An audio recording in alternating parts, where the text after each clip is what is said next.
Y ahora, ¿qué hay con esta fecha de 1844? Es el anuncio del juicio y hay un grupo particular de personas que salen de una gran desilusión, que predicarán este mensaje y que guardarán los mandamientos de Dios y se aferrarán al testimonio de Jesús.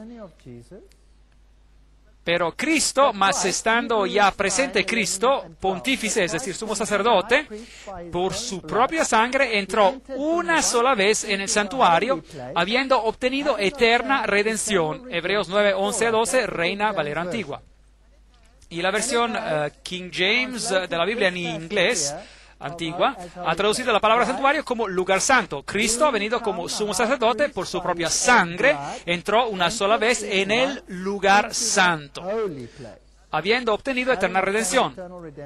Y la palabra utilizada aquí en griego es hagion, lugar santo.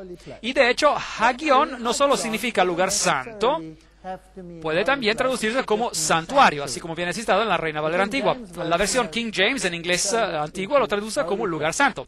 El hecho importante es que cuando Jesús murió y fue resucitado, Él ingresó en el santuario. Ahora, ¿dónde ministraba cuando ingresó en el santuario? Si hay un santuario celestial. Bueno, según lo que leímos, Él ingresó en el santuario y tiene que haber entrado en el lugar santo. Eso es lo que leemos en la King James y la versión en inglés clásico. Ahora, si Él ingresó en el lugar santo después de su resurrección, eso significa que según la tipología judía, algún tiempo después de esto, en cierta fecha, Él tiene que pasar del lugar santo al lugar santísimo. ¿No es eso correcto? Algún tiempo después de esto, en cierta fecha. Por ahora no sabemos cuál es esa fecha, pero tenemos una profecía que nos dice que después de 2300 días, el santuario será purificado. Eso significa que tenemos una fecha, el año 1844, donde Jesús podría ir del lugar santo al lugar santísimo. Esa es la única profecía sobre este asunto. Así que Cristo entró en el lugar santo, en el lugar santísimo, cuando ascendió al cielo. Jesucristo se convirtió en sumo sacerdote por su propia sangre, habiendo obtenido eterna redención. Hebreos 9:12.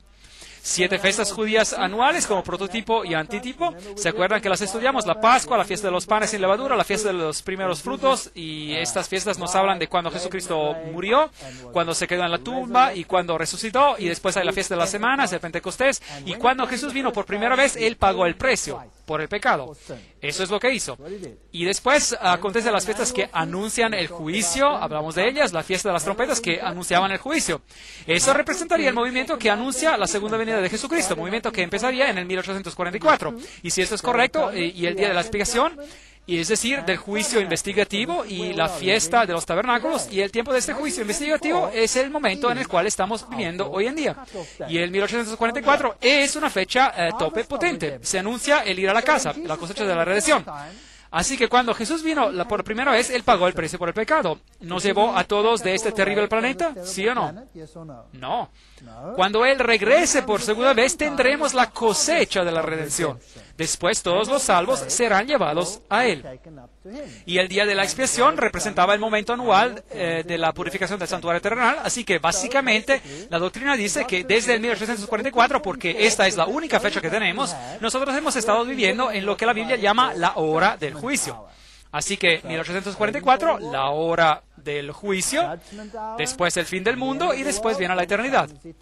En aquel tiempo se levantará Miguel, el gran príncipe que está de parte de los hijos de tu pueblo, y será tiempo de angustia y será libertado tu pueblo, todos los que se hallen escritos en el libro, Daniel 12:1. Pero recordamos que se le dijo a Daniel, cierra las palabras y sella el libro hasta el tiempo del fin, Daniel 12:4. Ahora ya hablamos sobre esto cuando hablamos en la conferencia sobre el capítulo 10 de Apocalipsis. Así que no voy a explicar esto en gran detalle otra vez. Consta decir que el tiempo del fin venía definido en ese capítulo como el final de los 1260 días, 538 después de Cristo, supremacía papal, hasta el 1798 después de Cristo. Y después de ese tiempo, el mensaje de los 3 ángeles sería anunciado por el mundo. Ahora, ¿sabe lo que es fascinante? Es que el mundo ha cambiado algunos de estos criterios. Por ejemplo, ellos dicen que Cristo no entró en el lugar santo, pero que Él entró en el lugar santísimo. Y si usted tiene una versión moderna, eso es lo que dice. Cambiaron las palabras en la mayoría de las versiones modernas, donde la Reina Valera antigua tenía santuario y la versión antigua en inglés, King James, tenía lugar santo. Ellos cambiaron la palabra a lugar santísimo. Y ahora tenemos un problema. Porque en griego, lugar santísimo se dice con las palabras hagia hagion, y nuestro texto solo dice hagion en griego. No dice hagia hagion. ¿Y por qué cambiarían ese texto? Ven, si Jesús ingresó en el lugar santísimo, cuando Él fue resucitado de los muertos y se fue al cielo, no hay nada de especial que ocurre alrededor del año 1844. ¿Entienden esto? Mientras que si Jesús ingresó en el lugar santo, bueno, la fecha del 1844 se convierte en prominente y hay un mensaje especial y un pueblo especial que lo va a dar. Así que la fecha de 1844 tiene que ser cancelada, removida, y hay movimientos enteros que tratan de removerla, movimientos terribles. Ahora, mi pregunta es simple, y es esta.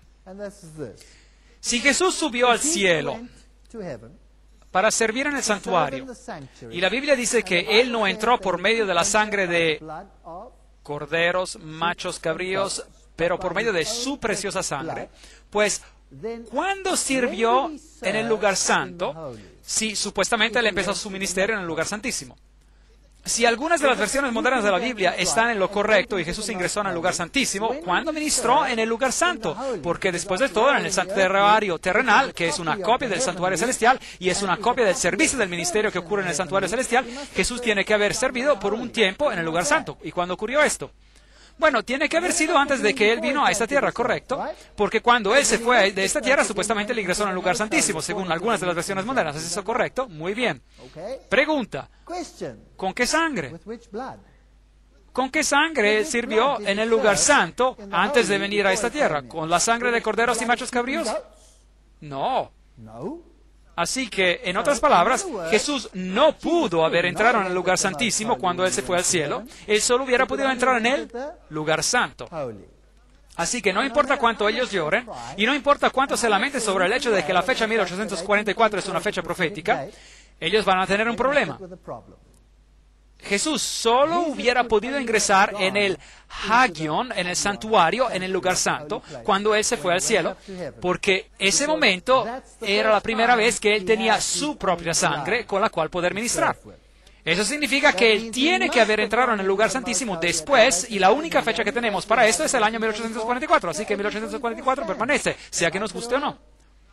Ahora, acerca de esta fecha del final del tiempo, o fecha del tiempo del fin, durante este mismo periodo que el remanente predica un mensaje de separación, Satanás organiza una falsa unión, empezando con la Revolución Francesa. ¿Se acuerdan? Él reemplaza la ley de Dios con su propio estándar terrenal llamado los derechos humanos. Y él organiza el fascismo y pone también el ojo de Lucifer y la serpiente dadora de vida y el gorro de Mitra también. En este mismo periodo vemos el surgimiento de la francmasonería, del espiritismo, de la teosofía, de los falsos profetas, del movimiento mormón, de los testigos de Jehová, el movimiento de la ciencia cristiana, y al mismo tiempo Dios levanta una barrera, un estandarte contra esto, los que guardan los mandamientos de Dios y predican el mensaje de los tres ángeles. Solo la iglesia adventista del séptimo día hace esto. Ninguna otra iglesia en todo el mundo, ninguna otra iglesia en el mundo predica el mensaje del santuario o de lo que el santuario simbolizaba. Hay solo una iglesia que lo hace en todo el mundo, la iglesia adventista del séptimo día. Es algo extraño. Acontecimientos interesantes ocurren alrededor de 1844. Karl Marx se une a la Liga de los Justos en 1842 y que después se convierte en la Liga de los Comunistas. Él empezó a escribir el Manifiesto Comunista en 1844. ¿Y qué dice ese documento? Dice que no hay Dios, y menos aún Jesucristo, así que destacamos de Él. Así que Jesucristo viene removido. Y al mismo tiempo, hay otro mensaje que sale al mundo. Darwin, el origen de las especies. El origen de las especies es el misterio de los misterios. ¿Cuándo empezó él a escribirlo? Esta es la introducción al origen de las especies y usted encontrará algo interesante. Me he permitido especular sobre este tópico y tomé algunos breves apuntes que después expandí en el 1844. Esto es muy interesante. Es la segunda vez que encontramos el 1844 en un lugar muy prominente, donde tenemos un engaño para el final de los tiempos que ingresa al mundo.